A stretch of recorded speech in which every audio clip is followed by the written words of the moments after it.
Oke, selamat datang kembali. Jadi selanjutnya kita akan belajar mengenai penggunaan kasir atau point of sale yang ada di Sobat Niaga ya. Kasir ini gratis, kalian bisa masuk ke dalam akun kalian dan kalian tinggal mengaksesnya melalui button bisnisku seperti biasa, lalu masuk ke kategori penjualan dan pelanggan dan masuk ke point of sale ya. Ini kurang lebih tampilannya seperti ini.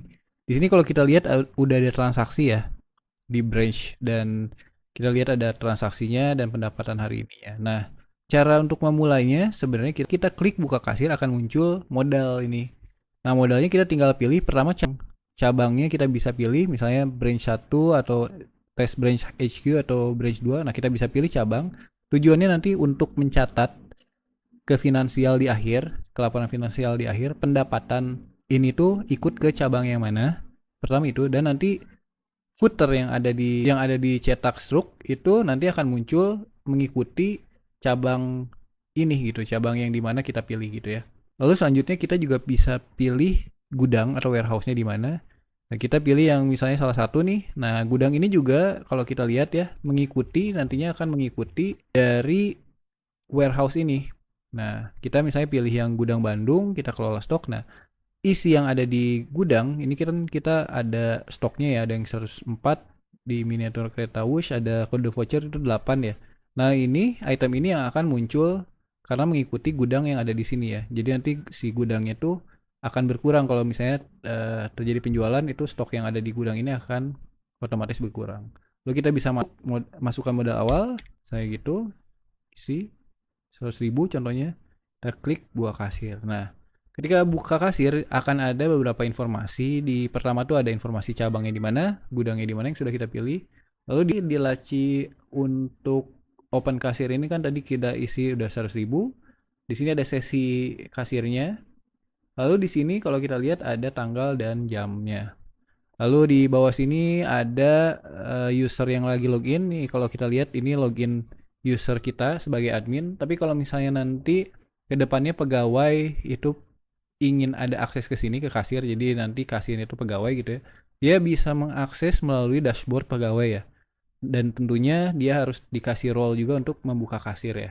Sehingga nanti dari sisi admin tinggal ngecek aja pendapatan per branchnya berapa gitu. Lalu di sini kalau kita lihat ada penjualan, ini masih nol, belum ada penjualan. Di sini ada tombol tutup kasir. Di sebelah sini ada list untuk produk-produknya yang tadi ada. Kalau kita lihat di sini nih terintegrasi sama branch gudang Bandung ya. Ini kan total dan produknya itu ada sama persis kayak di sini ya, ada 104 dan 8 ya. Ini sama persis di sini dengan kode SKU-nya juga sama ya, sama persis. Lalu di sini ada tombol search. Ini kita bisa menggunakan barcode scanner atau kita bisa langsung di sini aja kita menggunakan fitur search, atau kita juga bisa klik berdasarkan kategori ya yang sudah kita pilih di bagian produk. Jadi produknya kan kita sudah memilih kategorinya kategori apa. Jadi tersentralisasi semuanya. Lalu kita klik misalnya di sini. Oh, di sebelah sini ada bagian keranjang ya. Di bagian keranjang ini nanti bisa melihat list produk-produk apa aja yang ditambahin ke keranjang dan nanti bisa membayarnya langsung di sini.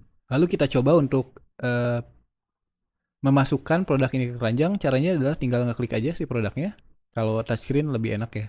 Kita bisa klik satu kali untuk masukkan ke sini. Kalau kita klik beberapa kali, dia akan otomatis menambah kuantitinya ya. Kita bisa kurangi terus, bisa menambahin. Nah, kalau di satu untuk menghapusnya, kita ke satu tinggal hapus aja yang lambang tempat sampah ya. Nah, ini kalau kita cobain, kita tambahin ini, misalnya ya, kita bisa tambahin aja gitu ya. Lalu kalau kita lihat di sini ada subtotalnya, ada diskonnya, ada biaya tambahan dan ada PPN. Nah, PPN ini bisa kita ubah, bisa 12%, bisa 10%, bisa 0%, atau bisa emang kita nonaktifin aja biar nggak ada pajak juga bisa seperti ini. Kita bisa hapus semuanya, itu ngeclearin lagi si keranjang ya. Kalau kita mau nambahin ya tinggal klik lagi aja, tinggal isi lagi aja ya. Lalu kita bisa kasih diskon juga. Misalnya katakanlah di sini kita kasih diskon, bisa bentuknya persentase dan bisa bentuknya nominal. Kalau persentase tentunya isi value-nya ya persentasenya ya. Misalnya 10% kita lakukan diskon, otomatis akan mengambil 10% dari 100.000. Lalu kita juga bisa menambahkan biaya, misalnya kita menambahkan biaya packaging misalnya ya. dengan nominal misalnya 1000 misalnya. Kita terapkan itu juga bisa kita tambahkan jadi biaya tambahan di sini ya setelah diskon ya. Kayak misalnya di totalnya segini, kita bisa klik bayar sekarang. Nah, ini ada beberapa tipe pembayaran.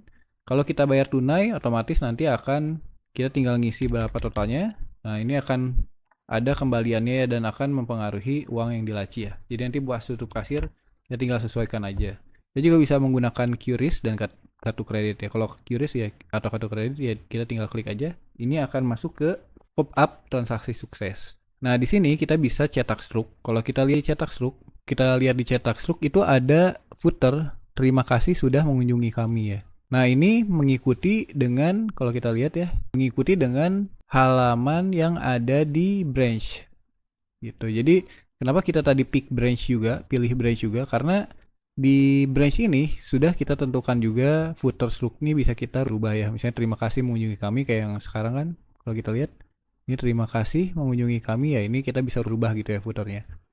Termasuk dengan di atasnya headernya juga misalnya branch mana, di alamatnya di mana, teleponnya di mana, terus emailnya apa dan totalnya apa gitu ya, kasirnya siapa. Nah, ini akan otomatis mengikuti juga data yang ada di branch. Gitu. Kita tinggal tutup, lalu kalau kita klik transaksi baru, itu kita masuk lagi ke keranjang kosong lagi. Lalu kita juga bisa klik yang penjualan untuk melihat jumlah penjualan yang sudah kita lakukan ya di sini ya. Jadi daftar penjualan hari ini akan masuk ke sini dan data ini masih cache, disimpan di browser. Jadi kenapa ini cepat? Karena datanya masih di cache, belum dikoneksikan ke data aslinya di server ya. Tujuannya biar cepat. Tapi ketika kita ingin tutup kasir, nah baru data yang ada di lokal ini akan disinkronkan dengan data yang ada di server. Jadi kita tinggal kalau tutup kasir kita tinggal klik tutup kasir, kita masukkan saja totalnya. Misalnya ini kan tidak ada perubahan ya karena tadi pembayarannya bukan cash. Masukkan 100.000 aja, kita tutup kasir, maka akan ada halaman tutup kasir. Nah, di sini kelihatan juga modal awal, selisihnya kalau misalnya ternyata ada kurang, kas tunai yang diharapkan, uang di lacinya juga ketahuan berapa, total penjualannya juga ketahuan berapa. Nah, ketika kita kembali ke sesi, itu akan masuk ke halaman list di kasir ini. Lalu kita akan kelihatan pendapatan hari ini ada berapa transaksi, lalu ada berapa kasir aktif. Kalau sekarang kan karena sudah ditutup jadi di sini kasir aktifnya 0, tapi kalau ada pegawai kita yang sedang login di kasir, di sini akan kelihatan kasir aktifnya berapa. Nah, pendapatan ini akan otomatis masuk ke finansial. Kalau kita klik yang halaman finansial, kita bisa lihat bahwa kita mendapatkan pendapatan pos dari pendapatan POS dari branch yang tadi sudah kita isikan ya, di branch 2 nih. Masukkan totalnya berapa. Makanya kalau misalnya nanti pegawai kita yang menggunakan aplikasi kasir tadi, ya kita tinggal melihat di sini aja, di transaksinya aja, di finansialnya aja gitu. Sekian untuk tutorial kasir, sampai ketemu di tutorial selanjutnya. Terima kasih.